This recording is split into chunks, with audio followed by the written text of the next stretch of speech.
Villainous by It's_Kingston on AO3. Episode 8. Chapter 7. Stars. Toga's phone buzzed quietly in her pocket as the pair walked through a busted fence. Ochako took notice of no trespassing sign, but chose to play it off, pretending like she didn't hear.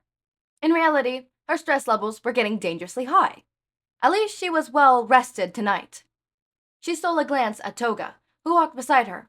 Her face was lit up by her phone screen, yellow eyes reflecting the light in a way that made them incredibly easy to get lost in. After finishing reading the message, Toga typed something out and slid it back into her pocket. She looked over at Ochako and met her eyes, flashing a feigned smile. Twice and Kirigiri won't leave me alone. They think I need to be protected from you. Oh. Ochako wasn't sure how to take that. For starters, the rest of the league seemed to care about Toga. At least, they cared enough to keep texting her to make sure she was alright. Secondly, did Toga think she needed to have backup around? If she didn't, wouldn't Twice and Kurogiri be here too? It's just 'cause you're a hero in training, Toga elaborated upon seeing Ochako's confused expression. The pair had been walking for almost half an hour when Toga declared that they had gotten to their destination, a run-down store building on a hill. It was probably a factory 10 years ago, but now the ceiling was missing chunks, and the stairs weren't accessible. Vines grew up the stone brick sides, appearing to attempt to drag the building down into the earth. There was no trees on top of the hill.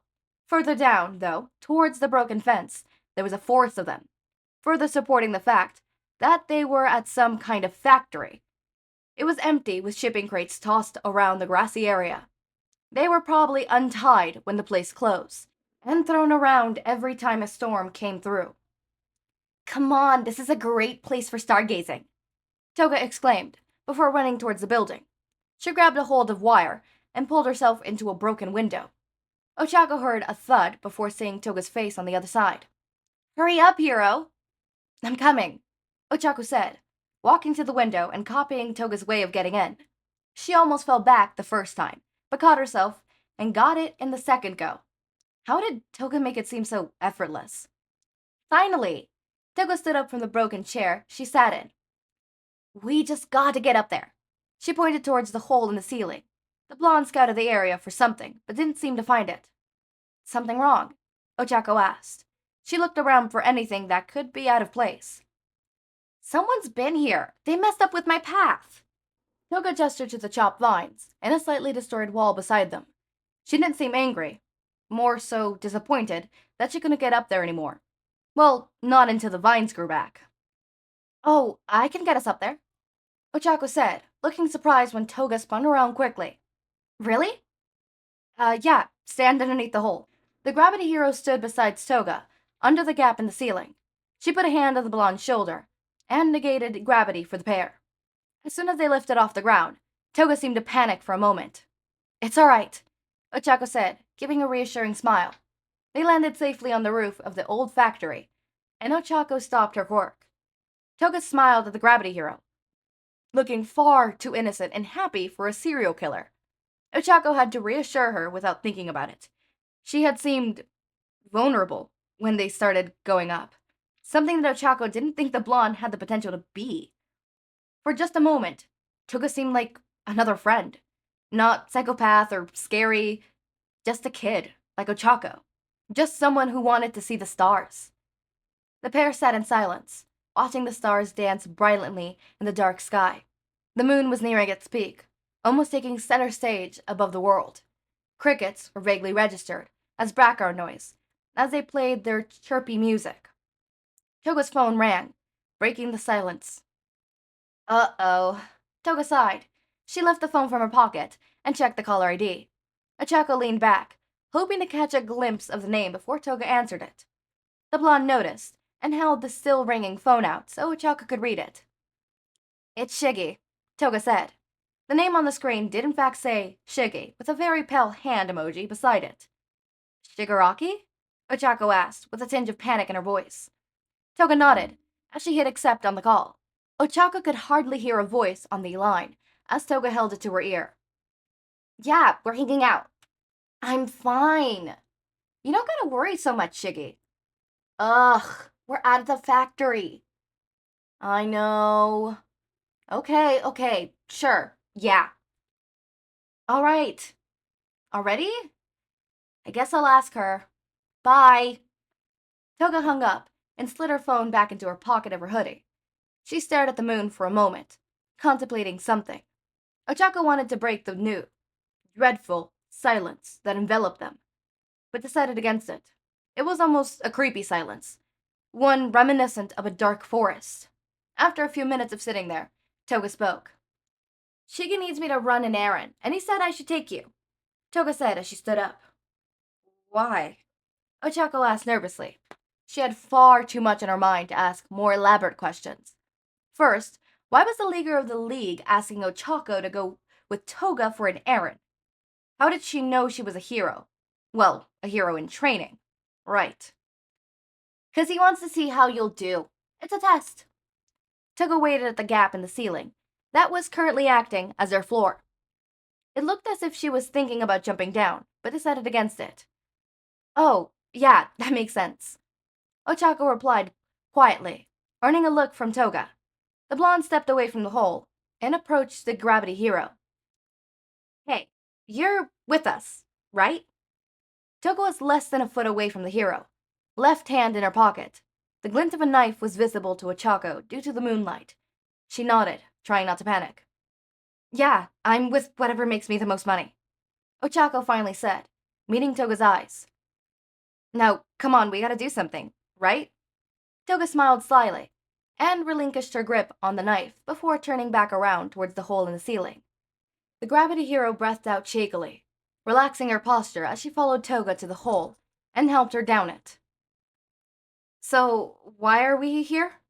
Ochako glanced around cautiously, taking note of the shadowy figures that seemed to dart in and out of doorways. It was an area similar to the one the gravity hero had visited when looking for the League mere days ago. Old, run down, and filled with people who knew a little more than they should. Dobby and Twice started a little side business with their share of cash we got from the last bank. Toga kept looking around, which didn't exactly ease Ochako's nerves. They loaned it out to anyone who was in need, with interest, of course. The only rule was, if you can't pay it back, you shouldn't take it. Someone broke that rule, Ochako guessed. This wouldn't be too bad then, if they were just going to collect some money from someone who doesn't even want to give it back. Hopefully, Toga would do all the talking. Nope, no one has yet. They know there's a steep price for trying to con the League. Toga looked towards Ochako as she spoke, causing the gravity hero to swallow dryly. That was definitely a warning. Toga waved to someone inside a building as they walked past, before finishing her sentence. Ochako tried to see who, but it didn't seem like anyone was there. Someone broke into the little warehouse they're running this operation out of and stole the cash. Dobby and Twice are too lazy to do their own dirty work, but we get a cut if we bring it back to them. So we just find them, take the money back, and give it back to the Twice? Ochako managed to stutter out. Toga didn't fail to notice the nervous looks, or slip up. Truth be told, she was suspicious of the little hero. She'd seen plenty of different heroes and villains switch sides, but it was always with utter motives, whether it was spite or information. They never seemed to honestly change teams. It was only a matter of time before the hero backed out, and Toga would eliminate her. Yeah, we're almost there. I'll do the talking, you do the rest. Toga slowed down her walking and turned back to gauge the look on the hero's face. Scared. Nervous. You'll be fine. You've fought before. Ochako nodded slightly. She was still looking around, but she wasn't seeing anything. Her mind wouldn't leave her alone. It wouldn't stop telling her that something was wrong, that she needed to leave. She tried to steel her voice, resolved, to convince herself she could do it. But honestly, could she? She wasn't a villain. She didn't need to do this. It was only for UA. Why did she have to go through with this? It wasn't fair. Then again, she hadn't been dealt a fair hand at life either. She grew up poor, so while her parents did everything possible to ensure she had a happy life, she often went to bed hungry. She wanted to be able to take care of them when they grew old and help them with their problems. She always wanted to make sure the world was a better place. But this? It was starting to seem a little far. What are you worried about? You'll do fine. Toga broke the silence that drifted between them. She had her phone in her hand, texting someone. Maybe twice, or Dobby.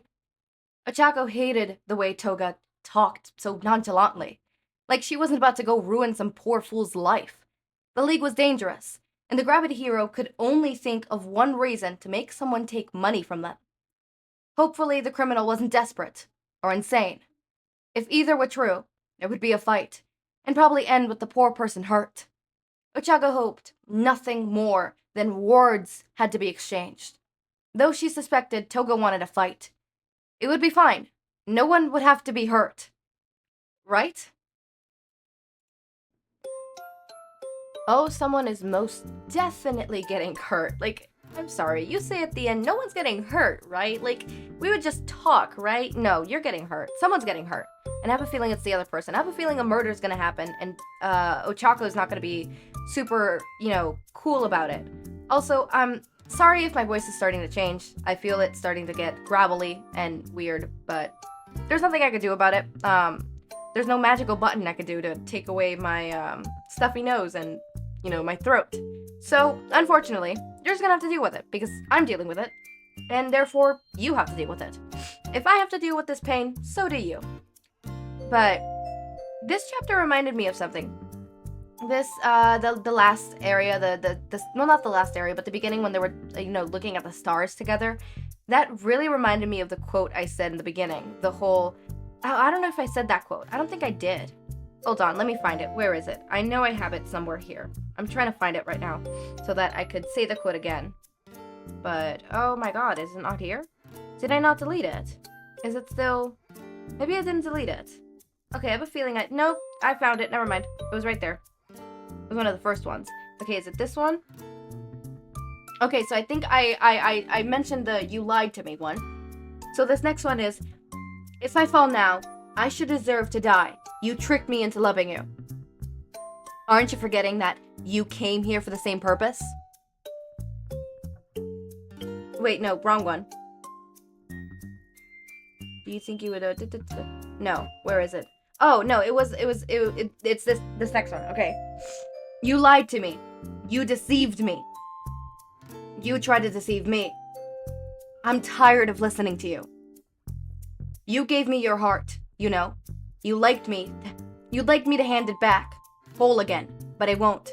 You'll live a long, long time, Catherine, an eternity without me. You will look into the faces of passerbys hoping for something that will for an instant bring you back to me. You will find moonlit light strangely empty, because when you call my name through them, there will be no answers.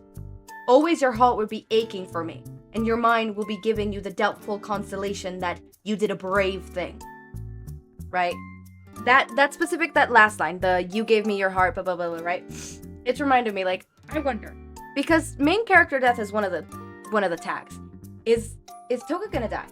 If Toga dies, if Toga's the one that dies, then is Ochako gonna no longer be able to, like, see the night sky or see certain aspects of people? And, like, I feel like, probably as that quote said, when you'll try to see my face in passerbys. So, like, whenever she sees a blonde, will she just turn her head and think it's Toga? Like, I wonder.